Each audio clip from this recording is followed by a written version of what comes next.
So I'm gonna level with you, the main video for this channel for this month about Andrei Platonov and his writing completely wiped me out. So I needed a little bit of time to recover after that and get back into reading. So the choices for the books for this month are a little bit eclectic, but we will get through it. Also, I apologize if I sound a little bit nasally, I'm still recovering from the cold, so this is the end of the month recap, I cannot postpone this video anymore.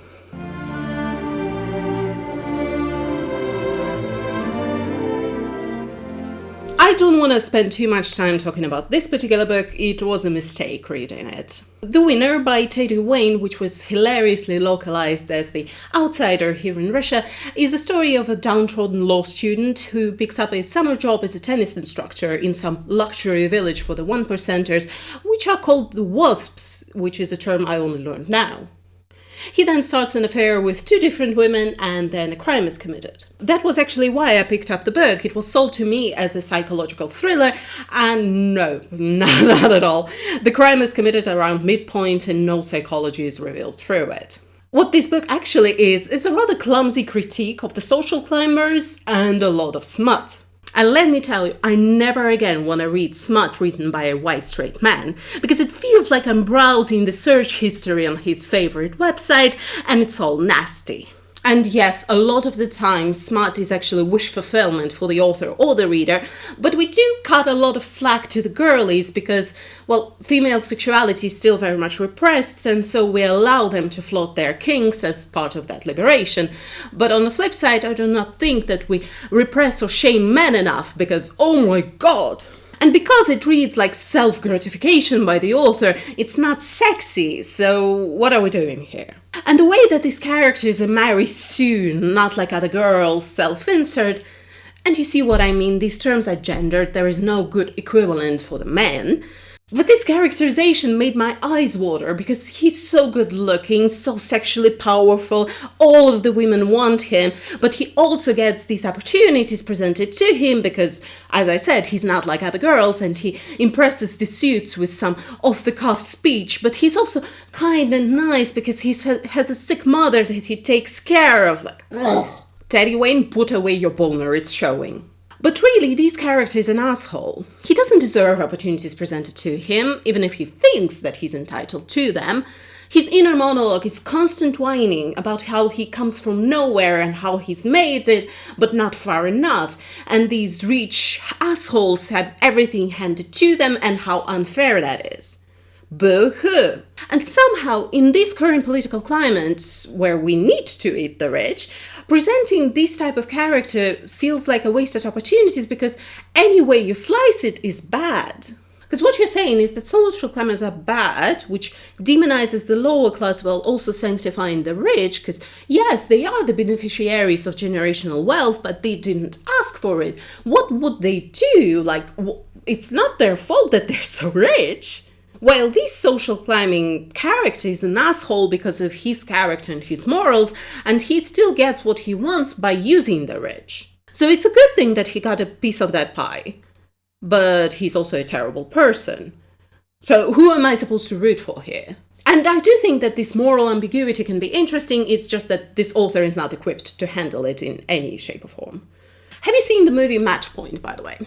I know that we don't like Woody Allen anymore, but I would rather you watch that movie because it's essentially the same thing. Also, this book is unapologetically set during COVID, and I thought that we as a society agreed not to bring COVID into our fiction, now didn't we? I read To Kill a Mockingbird, as I promised, and I had a weird relationship with it.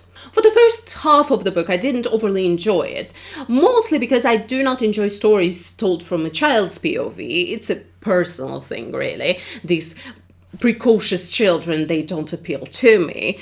But also, this first half of the book is like American Racism 101, because we're learning through Scout's eyes what racism actually is. And let me preface this by saying that I am a white woman from across the globe. I do not believe myself properly educated on the subject.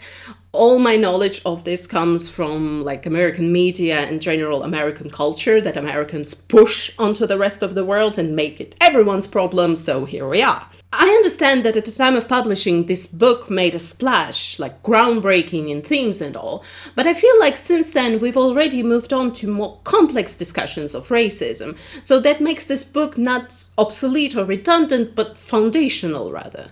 Like the themes and specific subjects are not as crystallized now as they were back then.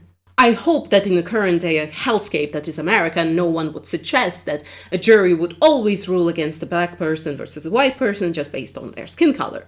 They might still do it based on their racial bias, but they won't say it out loud as fact. This was also the time before feminism, so it was perfectly okay to say that a woman would never serve on the jury because you would have to explain everything to them far too much.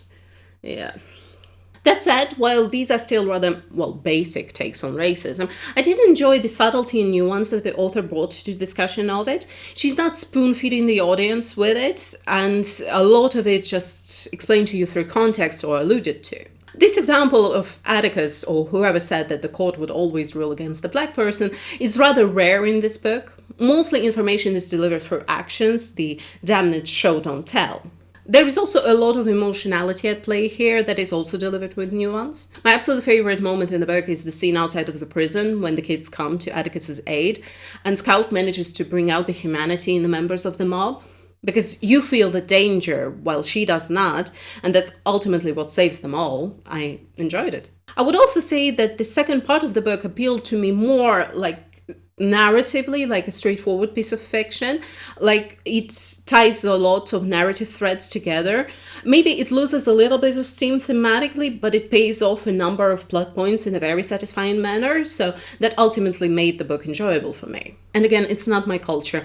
Russian racism is very different from American racism, so I maybe didn't connect with the book as much as I could have possibly done, but I still enjoyed it as a piece of fiction, a very well-written one piece of fiction, and very important one at that, so I am very glad that I read it now. So this book was given to me by a friend of mine, and I actually need to check with her what she actually enjoyed about the book, because I didn't find it interesting at all. Before We Forget Kindness by Toshikazu Kawaguchi is a book from a series which itself is a series of short stories connected by one single premise. There is a cafe where you can go and grab yourself a cup of coffee, and that allows you to travel back in time, but only for a short period until the coffee gets cold. There are a lot of rules around this time-traveling device, but the main thing is that you cannot actually change anything in the past. So most of these trips are performed for like emotional catharsis, like telling something to a person that you never got a chance to. The premise seems to be a genre staple in Asian books. I read something very similar from a Korean author. There you could switch places with a different person if you eat something specific in a cafe. And what I didn't like about that book is the same problem here. The author is writing as if I'm 7 years old and he needs to explain the basic stuff to me. The central theme and setups are so basic it's frightening. It's one cliche after the other. The characters saying and thinking the most obvious of things. I'm actually relieved. I'm glad I didn't see that. I can't say that though. But that's what I'm feeling deep down. What a horrible daughter I am. Yoko's inner voice only amplified her feelings. Why did I elope in the first place? Why didn't I tell them after my first failure? And it never goes deeper. The very surface level conflict that relies on the emotion to carry you through. Like there is this kid, his parents are divorcing and he wants to go back in time so that he doesn't cry when they actually tell him, because he now sees that the parents are happier separately and he feels bad that he made them feel bad by crying. Or there is an unrequited love story where one character dies before they could actually express their feelings, so it's a bittersweet thing when they actually do.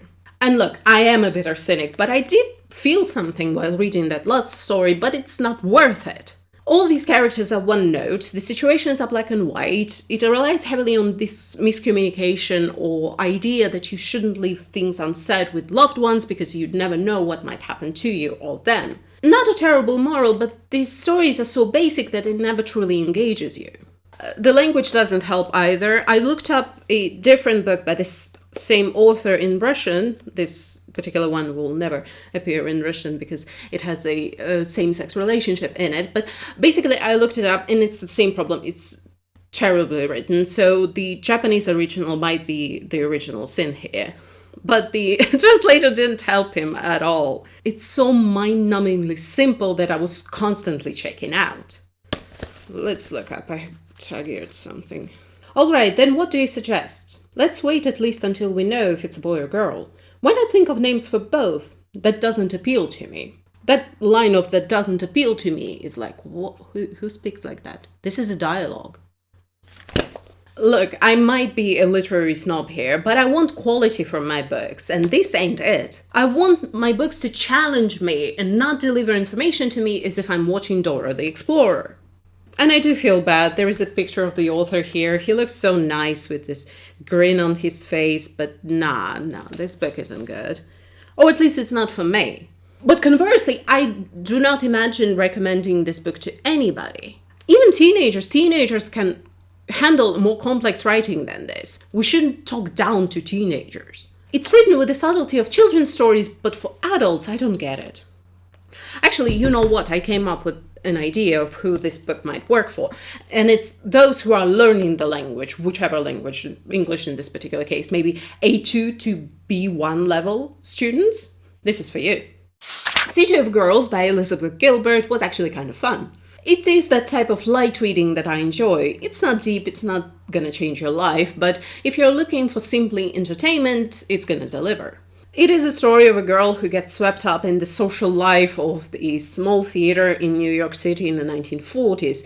The glitz, the glamour, the debauchery, until she meets her breaking point and she needs to reassemble her life and who she actually is. Tonally, the book reminded me heavily of Seven Husbands of Evelyn Hugo. Maybe it's also the setting, this Hollywood flair, except it is New York here. And let me tell you, I still cannot believe that one of the neighborhoods in New York is called Hell's Kitchen. I full-on thought that it was something that Daredevil came up with. And I did enjoy reading about this journey of this girl, Vivian, how she gets swept up in the life of a New York showgirl, dressing up, partying, one-night stands and all. It's also an interesting view of these women in still very much repressed American society of the 1940s, how these women view and treat their sexuality, while also it doesn't shy away from the dangers that it brings along with them. Like, there is a chilling moment at one point where Vivian's friend, an actual showgirl, she sends Vivian away when men that they're partying with are about to get violent with them. And by the looks of it, that friend, she gets assaulted by them, but she brushes it off as just simply part of life. Like, oh my God. And the breaking point for Vivian is actually a personal low point, and that she carries with her throughout her life. And it's actually not a bad, moral lesson for this type of book. What I would say that I enjoyed the first part of the book a lot more. The pacing changes around this breaking point, and we kind of zoom past the rest of her life at lightning speed. I maybe would have enjoyed to explore that part of her life a little bit more. But at the core, the book, as the title suggests, about these women and their interpersonal relationships, and I will take that any day of the week. It is a little bit plastic feminism, but not much. Almost all conflicts and plot points come from these interpersonal relationships of these women, and I love that. Friendships, rivalries, maternal kind of relationships, it's all there. It's about female sexuality, it's about their liberation, about them building connections, building businesses, building families too. At one point, 2 female friends end up raising a child together. It's cool. That's why it's a little bit weird that the last bit of the book is dedicated to Vivian and her relationship with the man of her life. But that relationship is also not the one that we see often. They are platonic, but they love each other so deeply. It's actually kind of nice because Vivian is very sexually active in kind of one-night stand types of situations. So it's actually nice to see her build this platonic relationship with a man over multiple years. And also the framing device for this entire book is her talking to the daughter of that man, so at least there is another woman here at play. The writing is also kind of nice and witty. For example, early on, Vivian reflects on the lack of connection that she had with her mother, because the mother was really into horse riding, and since Vivian was neither a horse nor particularly interested in riding them, they had nothing to talk about.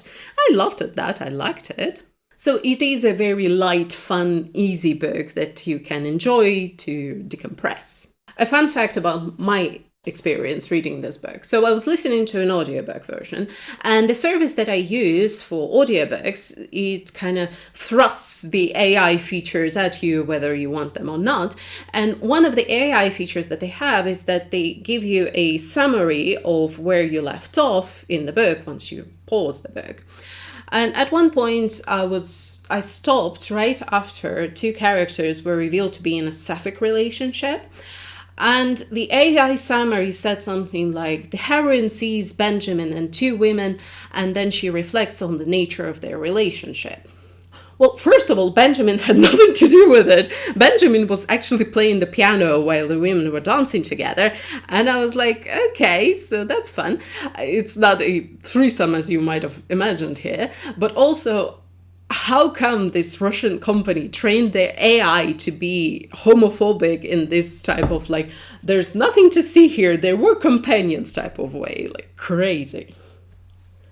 I also spilled tea on myself in this excitement. The War with the Newts by Karel Čapek is a very solid dystopia. In it, Čapek envisions a world where humans were not the only creatures to get this spurt in growth and cognitive ability, but this breed of newts got it at one point as well.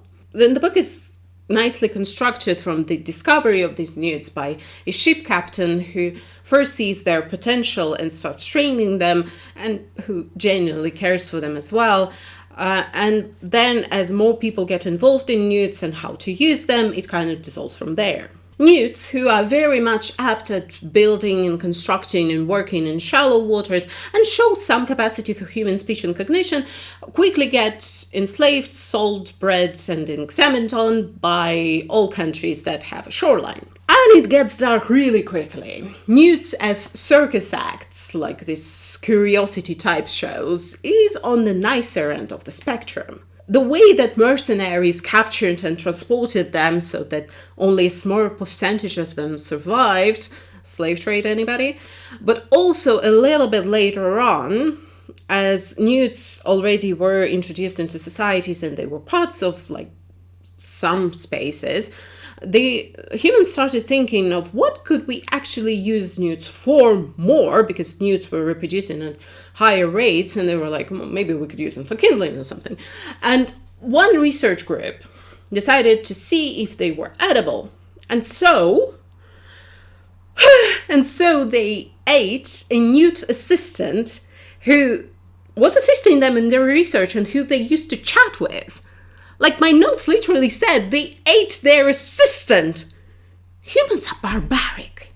But as the time went on, the newts population grew, they became more organized, and they were working for humans until they were not.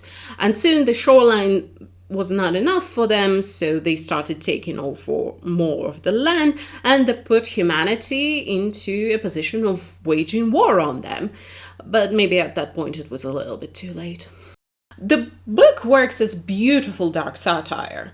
It was written in 1936, so there is a lot of like era-appropriate critique. Like, you will see this anticipation of the Second World War with the threat of Nazis, but also the critique of isolationism, hate that word, of the UK, the arms race, and a little bit of Red Scare in there as well. Čapek is not overly subtle here. Like, for example, at one point a new breed of newts is discovered in the Baltic Sea, and Germany instantly claims that this particular breed of newts is the best Aryan type of newts. Or, for instance, in the US, there is a scare that newts assault women, which is not physically possible, by the way, so they start lynching them in the streets. And then a protest movement is organized mostly by Black Americans, and they lynch them too.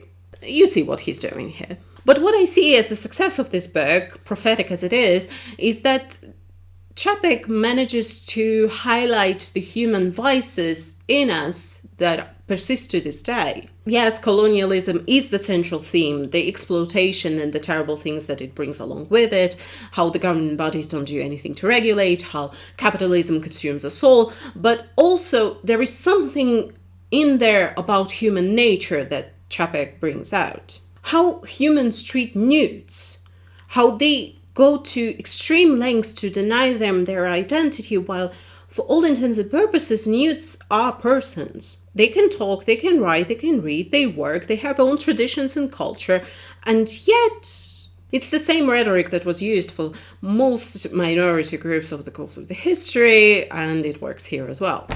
What resonated with me personally is the nature of the war at the end there. There is a recurring character called Pavondra, who at the end sits in his landlocked Czechoslovakia and believes that the war that is being waged in all of the neighboring countries doesn't affect him. Yeah, that is a little bit too close to home, that one. But the true punchline for me comes at the end there, when there is this war on the surface between the Newts and the humans, and yet it is still humans who are supplying weapons to the Newts. Even when it is a war between your species and the other species, there are still humans who are going to try and profit from it. And I do recommend that you check this book out. There are interesting things that Čapek does with narration here, how he built this world. It is built from these bits and bobs like first-person narration, but also newspaper clippings, transcripts, and scientific papers. And honestly, the book still feels relevant. And how scary is that even 100 years later it still reads the same. But even the more era-specific elements, they're still hella interesting. So this particular book is like top 3 dystopias for me now. I don't know what I'm going to read in April, but we will have to see, and I will see you then.